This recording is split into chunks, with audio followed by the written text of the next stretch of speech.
Hey everyone, welcome. Whether you're one of our regular friends or joining us for the first time, we're glad you're here. If you enjoy this, don't forget to like and subscribe.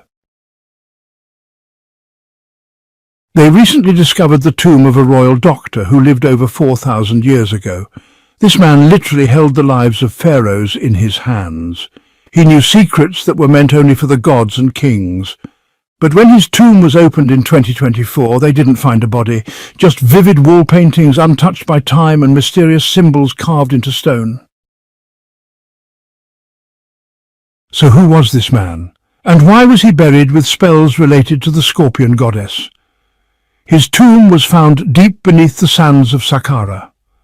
The man's name was Teti-Nebi-Fu, and he lived about 4,100 years ago, during one of the most mysterious turning points in ancient Egyptian history, right at the edge of greatness and collapse. It was the final chapter of Egypt's Old Kingdom. The sun still shone on the newly built pyramids, but shadows were already creeping in. Pharaoh Pepi II ruled for 90 years, longer than any ruler before him. But near the end of his reign, the kingdom began to fall apart. Central power weakened, local leaders gained influence, and the Nile's floods became unpredictable. And in this chaotic time, the mysterious doctor thrived. A Swiss-French archaeological team uncovered his tomb in the shadow of the ancient pyramids. But the strangest part? Inside the burial chamber there was no body. No golden treasures either. The tomb had been robbed long ago. But what remained was even more fascinating. Words and images left behind on the walls. The colourful paintings are still shockingly vibrant after all these centuries underground. The walls show jars, containers, odd abstract patterns and geometric designs.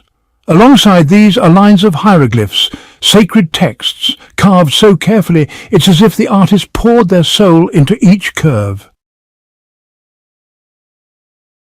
These inscriptions revealed that Teti-Nebi-Fu wasn't just a doctor. He was a sorcerer of Seretet, Seretet being the terrifying scorpion goddess. Egyptians believed she could neutralize poison, heal bites, and protect the living from deadly forces. As her sorcerer, Teti was likely an expert in treating venomous stings and bites. And if he had an entire tomb to himself, that probably meant he was Egypt's top specialist in such matters, a man who healed with both medicine and magic. But that's not all. He also held the rare title of Director of Medicinal Plants, which has only ever been found once before in all of ancient Egypt. This suggests he was a master of herbs, roots and oils, someone who truly understood their healing power. Now you might be wondering, plants? In a desert? Actually, the ancient Egyptians used herbal remedies that would still hold up in modern labs today. They made pills, ointments, and even inhalers. They'd pick active ingredients, add a flavour to make them more palatable, and include something to help deliver the medicine into the body. Sounds familiar, right? Since traditional plants were scarce, some of their ingredients were unusual by modern standards, like crocodile dung and acacia mixed with honey. They even had anti-wrinkle creams.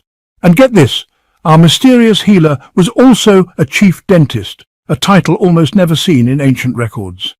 Proof of dentists in ancient Egypt is incredibly rare, but it turns out Teti not only dealt with bites and herbs, but was also trusted with teeth and jaws. Dental issues were a big deal back then. While they built marvels like the pyramids, ancient Egyptians paid a heavy price in oral health. Sand constantly made its way into their mouths, especially through gritty bread and raw vegetables, eroding their enamel and leading to a painful condition called dental wear, often causing tooth loss. They had to get creative. For example, they invented the world's oldest known toothpaste, made from crushed rock, mint and pepper. They also used eggshells, peas and natron, which is a salty mineral, to clean their teeth. Some even made mouthwash from celery bran and herbs. A few mummies have been found with primitive dental braces, gold wires tying teeth together. We're still not sure if those were used during life or just added for the afterlife. So Teti-Nebi-Fu mastered all this, 3 rare titles, all for one man. In his time he must have been seen as a genius in a world without modern science, more like a wizard who knew how a few leaves or a piece of bark could save a life. That's why archaeologists believe Teti wasn't just a doctor. He was probably the royal physician, possibly even treating Pharaoh Pepi II himself. Maybe that's why he lived so long. If that's true, Teti may have witnessed the final days of the Old Kingdom, from inside the palace walls. Eventually, he died. His body was looted or lost over time. But archaeologists are still studying the tomb, still uncovering the legacy of this incredible man. Ancient Egyptians practiced shockingly advanced medicine. Some of it still sounds familiar today. They had hospitals, specialized surgeries, even medical schools. Both men and women could be doctors. They performed surgery using real tools, scalpels, forceps, even surgical thread. Some doctors specialized in eyes, others in teeth, the stomach, or what they called hidden diseases. They knew how to clean wounds, bandage them, and even set broken bones with splints made of wood and wrapped linen. They could prevent infections too. They even built the first prosthetics, like a wooden toe with leather straps to help someone walk again. The oldest known prosthetic is about 3,000 years old. And here's the most shocking part. They even tried to remove tumours. One study looked at a 4,000-year-old skull from a man in his 30s. It had signs of tumours and surgical cuts made by a metal tool. Someone clearly tried to remove or study them. Maybe it was treatment, maybe an autopsy. Another skull belonged to a woman over 50. It showed healed fractures from earlier injuries, suggesting she actually recovered. Amazing! In ancient Egypt, being a healer meant being a priest, scientist and sorcerer all at once. Medicine was seen as both sacred and practical. They believed illness could be both physical and spiritual. A doctor might say a prayer while applying a knife, and it worked. Egyptian doctors were so well respected that kings from Persia and other places came looking for their help. Even Homer, the Greek poet, once said the Egyptians were the best healers of all time. Of course, they didn't fully understand human anatomy. They thought the heart controlled thought and emotions, and didn't know the brain's true function. But their methods of observing symptoms, diagnosing and treating illness, that's the foundation of modern medicine. They might have prayed over a wound, but they healed it too. The most famous doctor was Imhotep. He was a real genius, priest, architect and physician. He became so respected that people worshipped him as a god of medicine. He lived 2,000 years before Hippocrates, the so-called father of medicine. Honestly, some say we should ditch the Hippocratic Oath and swear by Imhotep instead. These people weren't just laying the foundation for pyramids, they were laying the foundation for healthcare itself. But then there's the Bashiri mummy, and it's so mysterious that no one dares open it. Meet Howard Carter. You probably know him from discovering King Tut's tomb in 1922, but few people know that back in 1919 he might have found another mummy. It's gone by many names. The Bashiri mummy, the untouchable mummy, or even the Pachiri mummy. Some reports say Carter found it in the Valley of the Kings, in Luxor, the same place he'd later find Tut's tomb, but not much is known about this mummy. What's really strange is that it's still fully intact, not because of superstitions, but because no one is sure what will happen if they try to unwrap it. The wrappings are so complex that researchers have never dared open it, fearing they might cause irreparable damage. And the golden rule in archaeology is, if you're not sure you can preserve it safely, don't touch it. We've lost too many ancient artifacts due to careless restoration. Just think of the Ötzi Homo statue incident. The Bashiri mummy's linen covering even has a pyramid-like design on the face, something completely unique.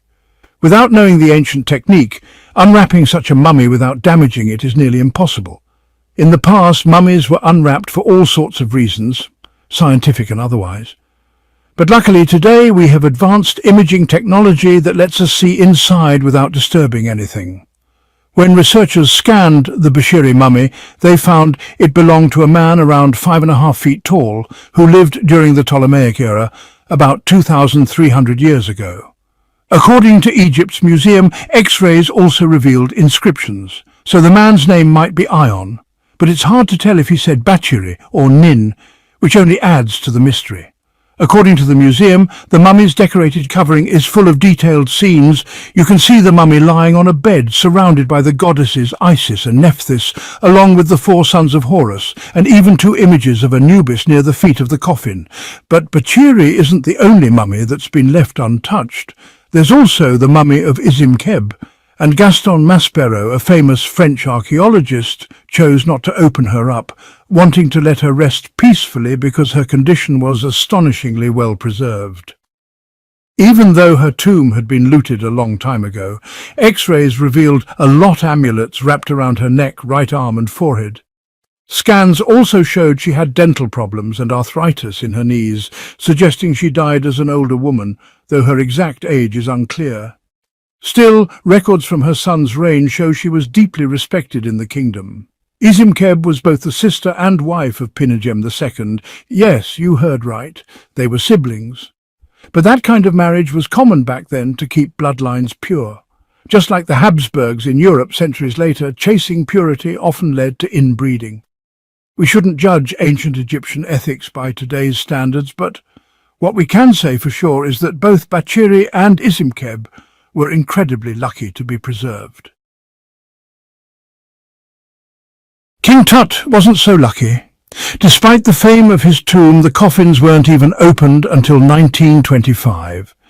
During excavation, the outer coffin, which was pinned together with silver nails, revealed another mummy-shaped coffin, decorated with coloured glass and lotus flowers. But there were serious concerns. The mummy had suffered water damage. The middle coffin was super heavy and had no handles, so the team had to be extremely careful lifting it. Inside the innermost coffin, made entirely of solid gold, wrapped in a red cloth, was the royal mummy. This all took place on October 28, 1925. Tutankhamun's mummy measured about 6.07 feet, while the coffin was 6.17 feet, which already told them this was going to be tricky. Try extracting a fragile ancient body from a tight golden box. Not easy. Strangely, the mummy looked pitch black. Lead archaeologist Howard Carter estimated that 2 buckets of oil had been poured over the body, avoiding the mask and feet which were meant to be preserved. The body was slightly tilted, and there was uneven oil staining on either side, suggesting the coffin may have tilted while being lowered into the stone sarcophagus. Over time, the oils and moisture caused a chemical reaction that Carter described as slow-motion combustion, basically turning the linen wrappings to charcoal. The heat and humidity also damaged the mummy's artifacts. Crooked whips fell apart, resin scarabs cracked, and the threads holding the hands and mummy bands began to disintegrate. The oils had even hardened, gluing the mummy and mask to the bottom of the coffin. They put the body in direct sunlight to try and loosen it, and temperatures reached 149 degrees Fahrenheit or 65 degrees Celsius. Still, the mummy was stuck, so they had to do the initial examination right there. They started from the bottom up, examining the legs and feet first. As they peeled away the wrappings, they uncovered the first of many treasures, carefully photographing and documenting everything. But the inner wrappings had mostly turned to dust, making it hard to tell how the mummy was originally wrapped. The general method matched other noble mummies, folded linen padding around the torso and thighs, fine linen on the inside and outside, and coarser fabric in the middle. The bandaging around the shoulders, chest and thighs was especially elaborate. Each limb, finger and toe was wrapped separately with gold caps over them. Even gold leaf sandals were placed on his feet. They tried to remove the outer wrappings to detach the mummy from the coffin, but the resins fused the mummy to the gold. In the end, the researchers had to cut the torso in half at the hips and remove the arms to unwrap everything. They used hot paraffin wax to stabilize each part, then reattached the hands and feet with resin. Finally, they even used hot knives to separate the head from the mask to study his teeth. A cut was made around the jaw and neck, later sealed with resin. So yes, they did everything they could to preserve him, but still, the mummy suffered irreversible damage. What do you think? Should they have left him in the coffin, or did they do the right thing? Let us know in the comments. Now, back to modern discoveries. Egyptian archaeologists recently made a groundbreaking discovery near Cairo, drumroll please, the oldest and most complete mummy ever found in the country. This 4,300-year-old mummy was uncovered near the Step Pyramid of Djoser, part of Egypt's Old Kingdom. The mummy was covered in gold. The team also found many other tombs. One belonged to an ancient official, another to a secret priest capable of conducting private rituals.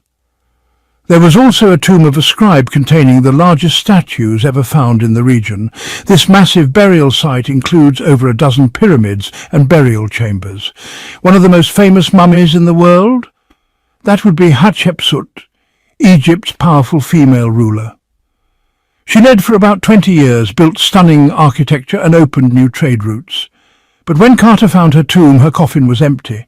However, he found two other coffins in a nearby tomb, one for her nurse and one for an unknown woman. In 2006, researchers wondered if that mystery woman was Hatshepsut. A tooth in a wooden box labelled with her name was found, and it perfectly matched a gap in the mummy's mouth. Another legendary ruler, Ramses II, one of the most powerful pharaohs ever. He ruled for 60 years, lived to over 90, and had over 100 children.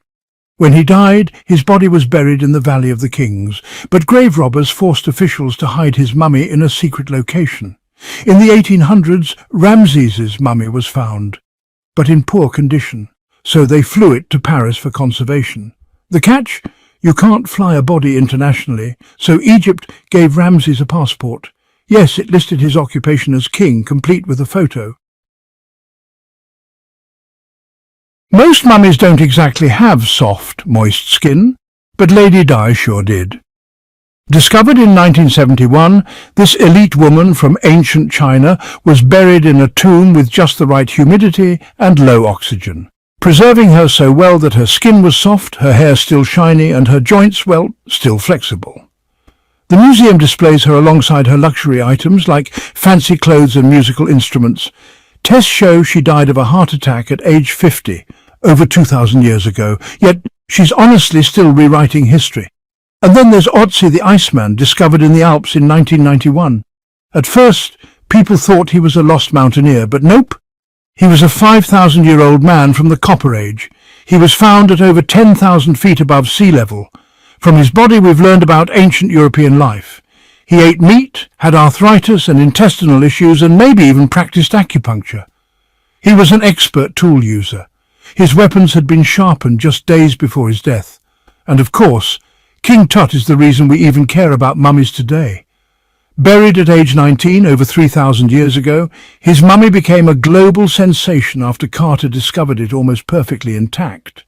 His tomb revealed not just history, but scientific clues. DNA tests showed he had bone disorders and possibly had difficulty walking. And let's not forget about Ginger, the nickname for the world's oldest naturally preserved mummy. Found in Egypt, he still has golden hair and perfect nails after 5,000 years. Before embalming was even invented, people buried bodies in hot, dry sand, which naturally preserved them. Ginger may have been buried with some pots, suggesting the people who buried him already knew a thing or two about preservation. And today, you can meet Ginger yourself. He's relaxing in the British Museum. One last surprise. A Dutch art collector bought a Buddha statue from Asia and found a mummy inside it. The body was too fragile to remove, so it's still there. Turns out it's over 1,000 years old, and it had scrolls filled with writing inside. Experts believe the monk mummified himself using special diets and herbal teas. Few could handle the process. Those who did were greatly respected. And finally, no ancient queen has puzzled researchers quite like Nefertiti. Her name means the beautiful woman has come. She was a queen, not a pharaoh, but left a lasting impact. Elegant statues show her famous neck and cheekbones. She was Tutankhamun's stepmother, and so far her mummy hasn't been positively identified, but that could soon change. A local Egyptologist may have found two female mummies in the Valley of the Kings, possibly Nefertiti and her daughter. If so, Connecticut scans and DNA testing could finally solve one of Egypt's greatest mysteries. So next time you hear the word mummy, don't think just of horror movies. Mummies have taught us everything about medicine, royalty, rituals, and even ancient science. They believed in an afterlife, but only if the body was preserved and buried with all its essentials. Think of it like giving the dead their own fully furnished apartment, and that's why they mummified their dead. Hey, don't forget, subscribe and explore the forgotten past with us. Like, comment and support our journey into